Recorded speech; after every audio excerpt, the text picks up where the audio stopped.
It's time for your daily LSU baseball update with Musso at the box. Now, Matt Musso. And welcome into another edition of Musso at the box. LSU travels to face the Rice Owls on Wednesday, beginning a pretty impressive stretch that they have coming up, and a pretty important stretch that they have coming up. We're going to talk a lot about that as well, not just preview the game against the Rice Owls here on this edition of the show, although we will get you the full preview, the full prediction here of LSU's game versus Rice on Wednesday night. But it's more than that, the stretch that they have coming up, and that's really where we're going to start. So smash that like button if you haven't already. Share the video out. You can follow me across all social media platforms on Twitter at Musso Matthew. Find me on Facebook, Matt Musso. It's so much appreciated. Go ahead and subscribe to the podcast as well on your podcast apps if you haven't already done that. If you want daily LSU baseball content, you want Musso at the box, and that is everywhere that you can find it. So let's dive in before we get to the preview of Rice a bit on what's upcoming for LSU. So when you look at the pre-conference schedule this year for the Tigers, there's not a whole bunch in terms of like program star power, right, that really jumps off. I mean, Texas is on there, sure. Rice, if we're being honest. I mean, from history, from a pride in a program, Rice definitely falls into that. Xavier was a tournament team last year who made it to a regional final. That stands out a little bit, but what do they have coming back? There isn't TCU, for example. TCU played UCLA this year in a home series, ranked on ranked. There isn't that standing out, in this on this LSU schedule. There isn't a lot of Power Five, if you will. So whenever I look at the pre-conference schedule before the season starts, I look for stretches instead. And LSU's had two really important ones here so far early. That first one where you played 8 games in 10 days, your first 8 games in 10 days, and now you go on the road for 5 straight. And it's an extended road trip that's very important. It's something that we've already become accustomed to under Jay Johnson at LSU. This is his 3rd year. This is the 3rd time LSU's played in one of these tournaments. And it's the 2nd time they've done it with an extended road trip, having a midweek either on the front or the back end. Remember, last year it was the Round Rock Classic and then the midweek game against Texas. This year it's the Houston Astros College Classic preceded by the midweek game at Rice, and it's something they're going to do next year as well, and really for the foreseeable future. Jay likes to go play in these tournaments and play a team in close proximity to it. They'll be in Frisco next year. We'll see, what they wrap up. I think it might be DBU that they might play the midweek game against. So that's a good thing. Now, so you'll do Rice. You'll have the Astros College Classic at Minute Maid Park. You'll play Texas on Friday, ULL on Saturday, and then Texas State on Sunday. And then you have a midweek game at Southeastern. So 5 straight games on the road. Jay Johnson talked post-game this past weekend about this upcoming trip and why he likes to take the extended road trip with his teams. Just being together in a hotel is good. I like getting away from here for 1 weekend before conference, and I like doing it for an extended period, and we'll be gone for 6 days. I think that can do a lot for bonding the team. I think getting some of the outside noise distractions are far fewer on the road, and I say that with the greatest respect for our fans because they're going to travel, and then that'll be awesome. Like, they all tell me they want to play in those stadiums. They all tell me they want to play in front of sold-out crowds, which we're going to have on Friday and Saturday. We'll see. Like, is it awesome? I mean, or can you control yourself and play to your potential? I don't know that we're there yet, but I think we're going to learn a lot about our team and their mental disposition and their poise. Regardless of how the result goes, that's going to do nothing but help us. So I love that answer all the way through. All the way through. Every bit of that is perfect. Right from the moment of, I love taking them on the road together because you get them away. There's less distractions. There's still distractions on the road. As he said, the fans are going to travel, but it's not to the extent that it is at home. You get to bond the team just staying in a hotel. I mean, that's always good. They're going to be gone for 6 days, y'all. That's awesome. I love that. But it's really the second part. And that's important. But it's really the second part of that that gets me really fired up for this stretch of games. This is when you can start getting excited about the season. No one's excited to watch LSU play VMI in Central Arkansas. Are you excited to watch them play Texas on a Friday night in front of 24,000 people? Hell yeah, you are. I know I am. Are you excited to watch them play Rice on Wednesday night? Hell yeah, you are. I know I am. So that is one half of it, but then it's you're going to learn so much about your team. I'm not surprised, but I'm happy to hear Jay say, I don't know if we're there yet. Where you hear guys, yeah, I want to play in the game. It's going to be awesome. I want to play in Minute Maid Park. Well, here's your chance. Is it awesome? As he said, can you do it? It's going to be such a massive test for a team. What did we hear so much this past weekend? From the head coach. We got away from our plan. All right. You're doing that at home against Stony Brook. Now you're going to be on the road in a hostile environment against Rice. Now you're going to be at a neutral site, but 24,000 some odd people against a ranked Texas team, against a rival in ULL. It's going to be a very highly emotional environment, highly emotional atmosphere, highly emotional games. Can you keep your composure and make it through that? And he said, I don't know if we're there yet. Chances are he's right. One reason, he's really good at what he does, and I think he has a great feel for his team. Second reason, look back at LSU's recent history in these type of events. They haven't been ready. And it hasn't been a bad thing, but they haven't been ready. LSU first went to the Houston College Classic in 2015. That was a really good LSU team. Number one for the majority of the year, won the SEC, went to Omaha, really good team. They played Houston, Baylor, and Nebraska in this very tournament. Beat them all. LSU has not won all three games in a tournament like this since then. In 2017, they lost 2 out of 3. That was a pretty good LSU team, yeah? Lost to TCU, lost to Texas Tech.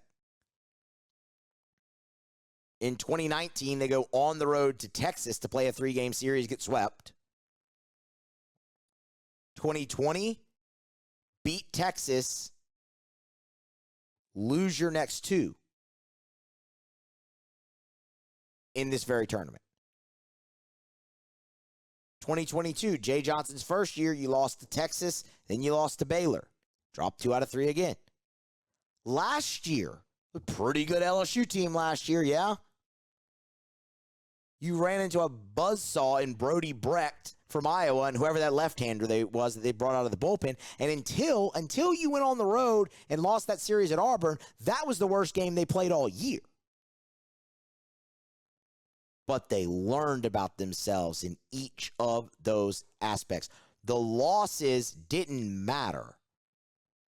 But LSU was ready to play in a super regional. LSU was ready to play in Omaha because they played in front of, 17,000 people or whatever it is against TCU on a Friday night in a major league ballpark. Because they played in front of 24,000 people on a Friday night against Texas in a major league ballpark. Because they went on the road to Austin, Texas and played a brilliant baseball game where it was scoreless until the 9th inning, and they come out with a 3-0 victory. All of those things you learn. You learn who can keep their composure. You learn whose maturity level is high enough for those moments in the given time and who can rise to that occasion maybe later, who needs a little bit more that you'll get to later on. So I am fired up to watch them go through these tests. Like, chances are, they're going to drop a game here in the next 5, at least one.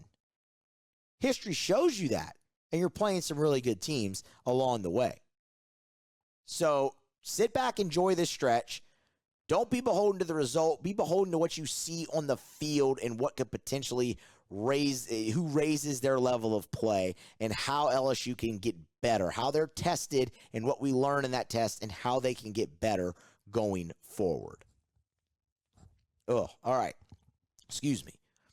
Let's get into this game against Rice, which I'm fired up for this too, for more than just seeing what they learn. This will be the 30th meeting all time between LSU and Rice. The Tigers lead the series with the Owls 17-12. This, to me, is one of the most underrated series that LSU plays, and quite honestly, I wish they would play it more. It always feels high stakes when LSU plays Rice, and there's a good reason for that. Half the meetings have been in the postseason, and not in every level of the postseason. Regional, super regional, Omaha. 1997, Lance Berkman and Brandon Larson are dueling for the nation's home run lead. That's LSU's first game in Omaha. 2008 in Omaha, that's Blake Dean's walk-off bases clearing double to keep LSU alive in the College World Series. Pretty darn high stakes. 2002, well, that stunk. That was the Super Regional, and Rice swept you, but incidentally, it was also your last trip to Reckling Park. 2016, 2017, back-to-back times, back-to-back seasons, you faced Rice in a regional final those years. 2016, Greg Dykman hits a ball off the camera tower in center field to give you the win. Always high stakes. You've played them in the Wally Pontiff game plenty of times. It's two very good baseball programs historically in close proximity, and the games always seem to be competitive. And quite honestly, I wish they'd play this a little bit more. So I'm fired up to see this matchup take place. As for Rice, the Owls come into this one 3-4, but they've started to heat up a little bit. They started their season, they got swept by Notre Dame, and Notre Dame put it on them pretty good, but they beat Sam Houston in the midweek, then followed that up taking 2 of 3 from ULL behind some great pitching, and that's how they have arrived at 3-4. They were picked to finish 8th out of 10 teams in the American Athletic Conference this season. We'll see how that goes. There's a lot of potential, and they're excited about this ball club over there on South Main in Houston. So let's dive a little bit deeper now into the matchup. We do have a set pitching matchup here for LSU. It will be freshman lefty Cade Anderson. He will make his second appearance and second start. Anderson is 1-0 on the year with a 2.25 ERA in 4 innings pitched, walked 3, and struck out 6. This is going to sound a little bit repetitive, but perfect opportunity for Cade Anderson in this game against Rice on Wednesday. Because I'm expecting a raucous crowd at Reckling Park, where you have, again, a very proud program in Rice that has had plenty of success in the modern era of college baseball, including a national championship. They're trying to rebuild it a little bit now under a third-year head coach.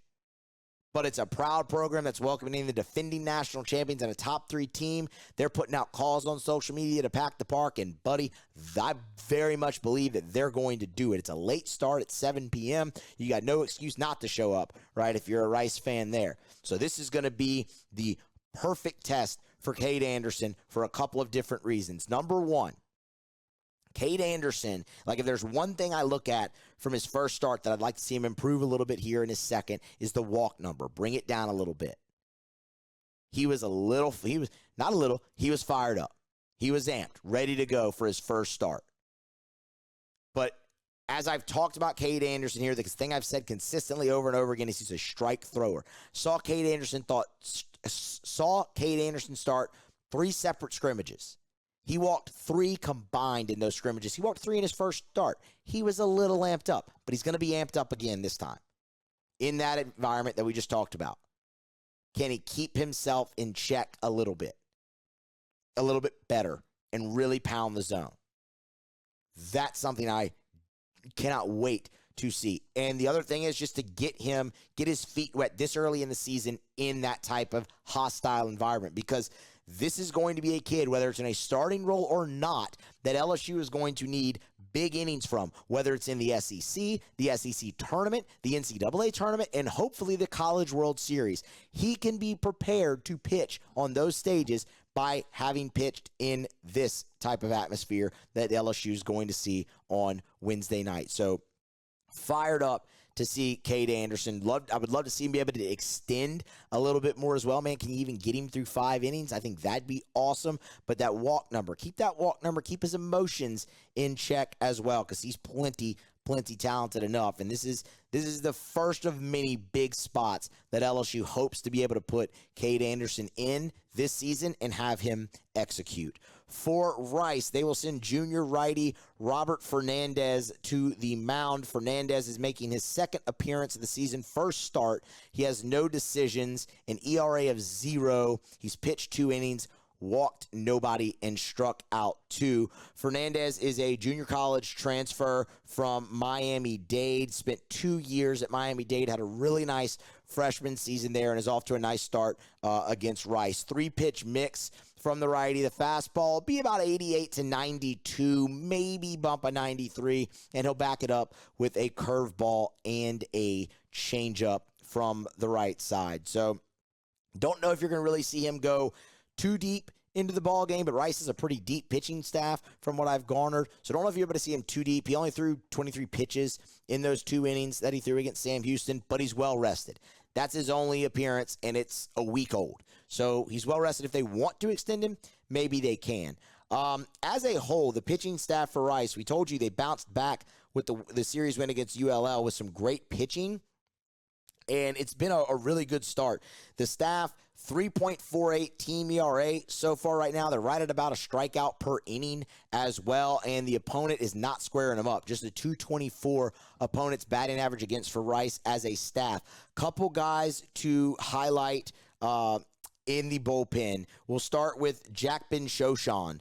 Yes, incredible name, I know. Jack Ben-Shoshan. He is one of the veteran returning pieces for Rice, a right-hander. Not really a fireballer, but a guy that they trust an awful lot. Tied already for the team lead in appearances with 3. The ERA is a little high, but it's because of a bad outing. I mean, he had a bad outing. He's kind of bounced back since then. He's going to be in the zone. Like I said, not going to really blow you away, so you're going to be able to be aggressive and try to hit him, although LSU, the aggression to the plate's kind of gotten them in trouble a little bit here late. But that's Jack Ben-Shoshan, a really veteran arm that they trust a lot, who's got off to a bit of a slow start, but is starting to pick it up. The same can be said for Tyler Hamilton. So Tyler Hamilton was thought to maybe potentially have a spot in Rice's weekend rotation this year, another senior right-hander, but hasn't necessarily materialized. They've used him out of the bullpen. Another guy with 3 appearances. Another guy who got roughed up in his first his first outing, but since then has been nails against both Sam Houston and ULL. So when you look at the ERA and you see 7.71, you scoff at it a little bit. Don't.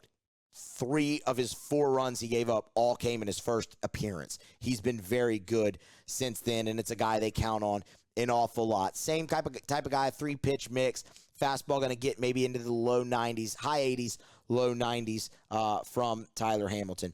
One guy I really, really, really want to hone in on is Davion Hickson. Davion Hickson will be at the back end of Rice's bullpen. He's a transfer righty from Florida State, big arm, mid to upper 90s with the fastball. He'll back it up, obviously, with a breaking ball. They've already got him on the mound for 3 appearances. He's already got a save on the season, and he's already up to 8 innings. He's been really, really, really good. A 1.13 ERA early in the year and an opponent's batting average of about 150.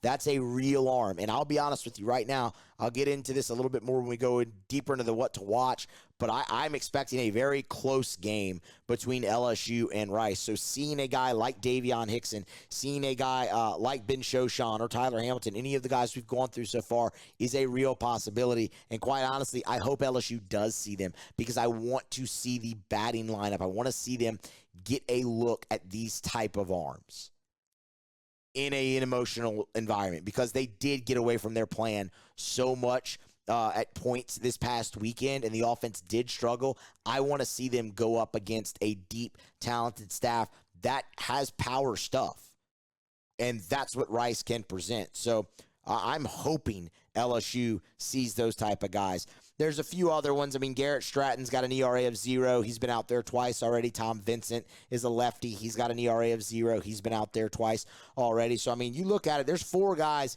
with 0 ERAs in this bullpen, but one of them is Fernandez, and he's going to start against you. So it's a deep and talented staff, like we've been saying. So going to be a really nice test for LSU's batting order. As it turns out for Rice's offense, they've struggled there a little bit. I mean, they're hitting .215 as a club. The one thing I will say, they can slug it a little bit. 7 home runs in 7 games, so they're averaging at least a home run per game. And just because it's not a lineup that's deep 1 through 9, there are a few guys to keep an eye on. This is where they're having to replace a lot of their guys from last year. Like their top 3 hitters are gone. If you're Rice. But they've got a few guys picking up the slack. Nathan Becker is the leading hitter on this team at 375. He has started all 7 games. Expect him, obviously, to be in the lineup Wednesday against LSU. Manny Garza is really one of the first guys to highlight in the middle of this order.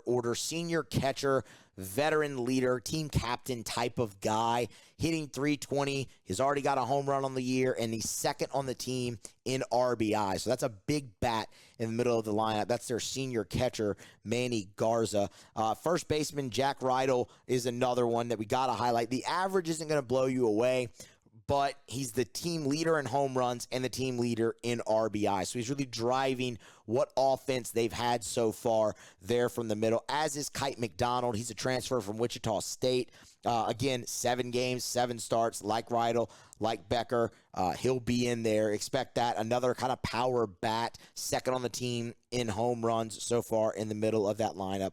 But after that, man, I mean, you've got some talent. A guy like Trayton Rank, definitely talented guy, another Florida State transfer, but has just been off to a really rough start here early. But again, 7 starts in 7 games that they've played, so expect him to be in there.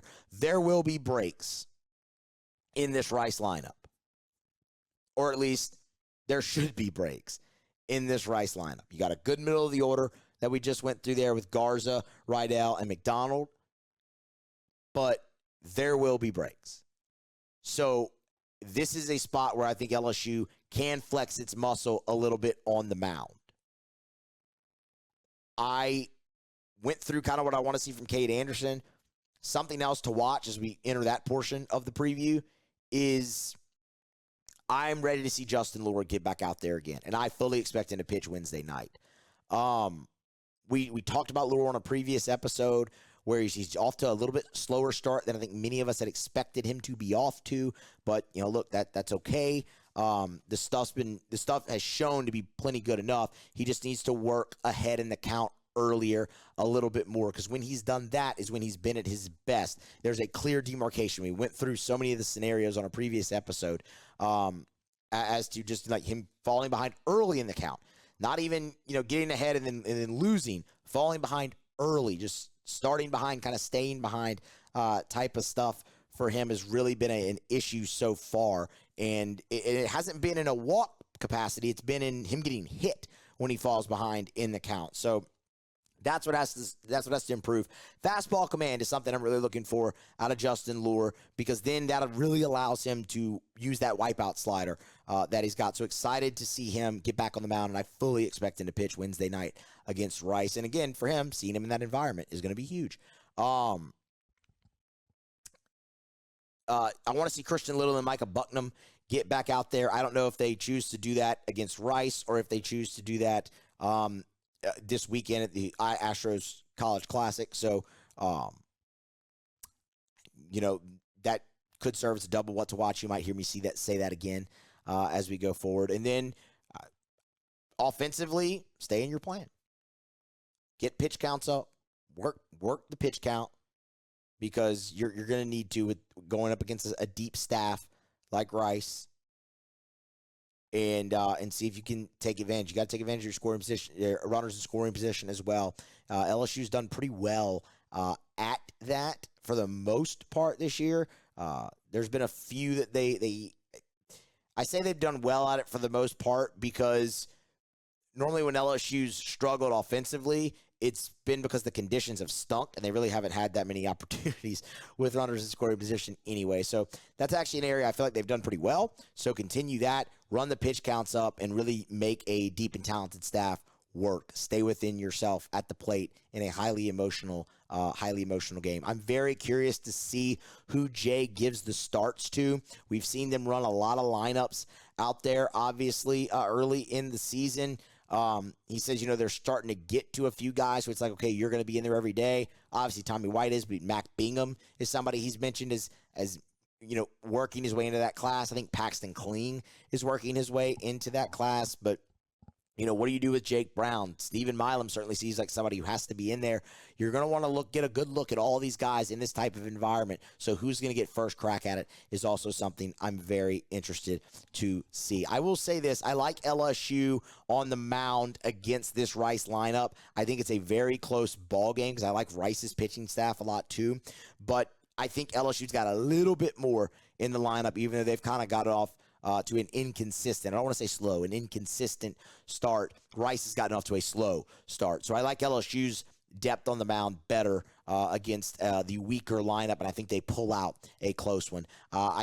I fully expect, as I said earlier, LSU to drop a game somewhere along the way on this stretch, maybe more than one. We'll have to wait and see. But I like them to get the win against Rice on Wednesday night. Look, we've got you covered here on Musso at the Box. Anything you could possibly want LSU baseball content, it is here. We'll have a full recap of the game against Rice for you here, so be on the lookout for that. Get subscribed up to the YouTube channel. Get subscribed up to the podcast on your favorite podcast app. Smash that like button. Share. Follow me across all social media platforms. It's greatly appreciated, as is your listenership and viewership right here. So stick around.